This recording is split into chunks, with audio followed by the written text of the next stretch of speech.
Hello, good morning, friends. Geopolitics is very interesting to understand. Let us examine one by one.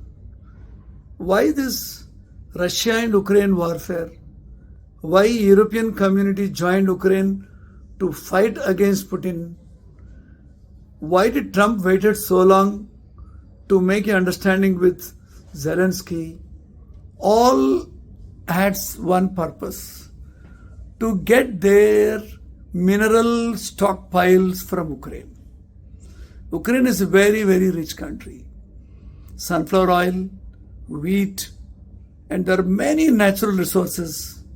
That's why all those old Russian countries from USSR, they all wanted to capture Ukraine. Putin had an eye since long time. And Zelensky gave a chance, so the war is going on.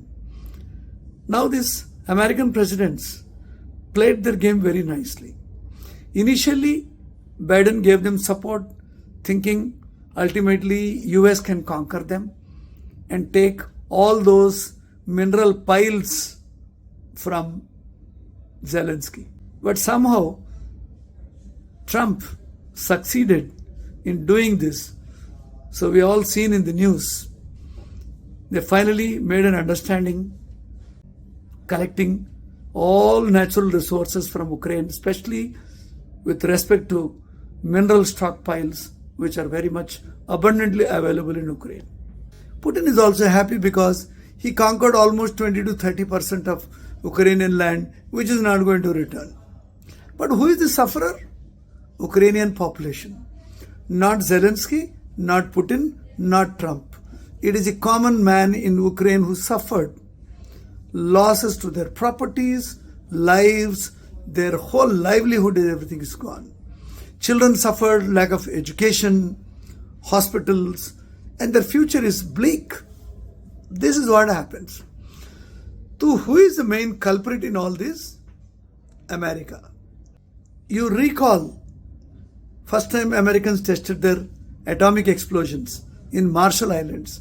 They removed some people from there and they've blown the whole island by continuous testing of your atomic explosions, nuclear explosions. And after a couple of decades, after a century, then told everyone to sign for a non-nuclear treaty.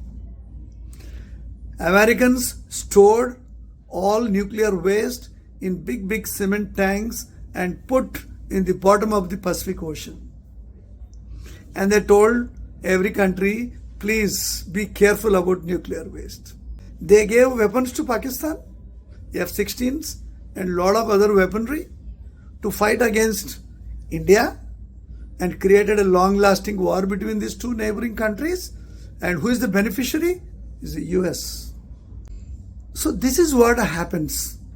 It is like a monkey and cat game. You remember? Two kittens had one chapati. And monkey came, he said, I will divide and give you equally. He made two unequal pieces, one big one for one cat, other small one for other cat. They said it is not correct. The monkey ate little bit.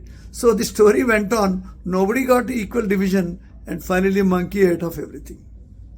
This is what US does. Now what is the new regime is, they're selling off all that missiles and ammunition and equipment because they all have a shelf life.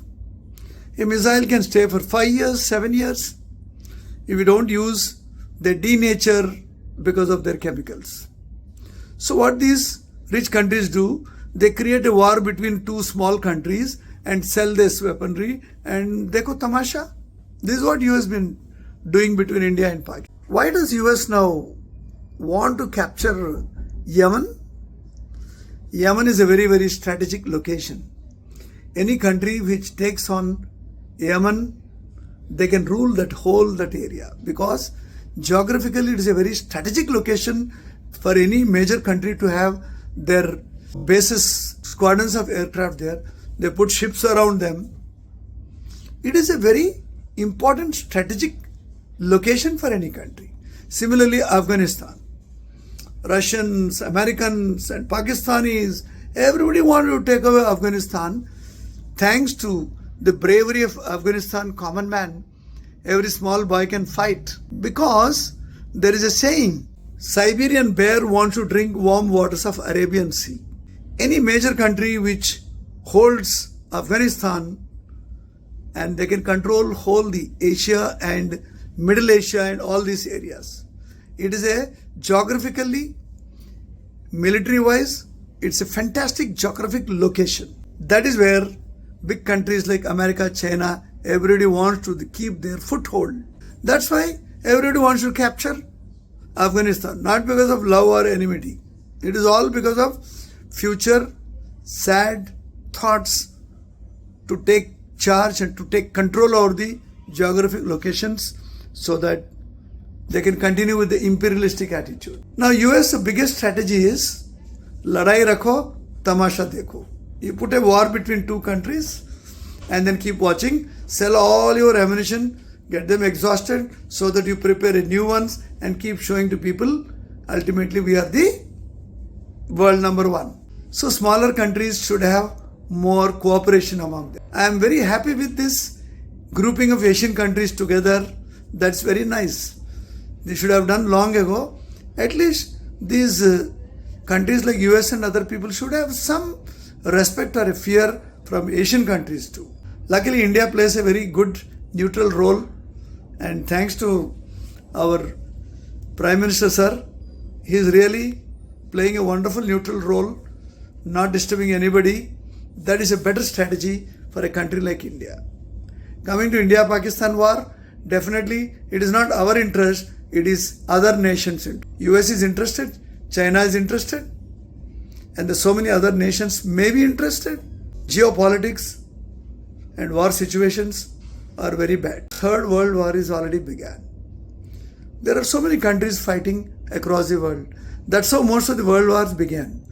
Small wars took place here and there, and slowly they became a cumulative war for long times. I only hope we and Pakistan don't fight, because a war is only a loss to common man, not for senior leaders, politicians, governments. No, it is later. First sufferer is a common man. Let's hope we don't see a war between these two countries, and we de-escalate, come for a diplomatic solutions, and calm down ourselves, draw nice guidelines which suitable for both countries. And I always worry about common man. US is a very dangerous country today as far as war politics.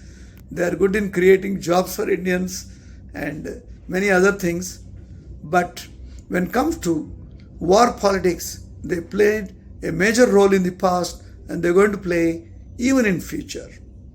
We'll see you next week.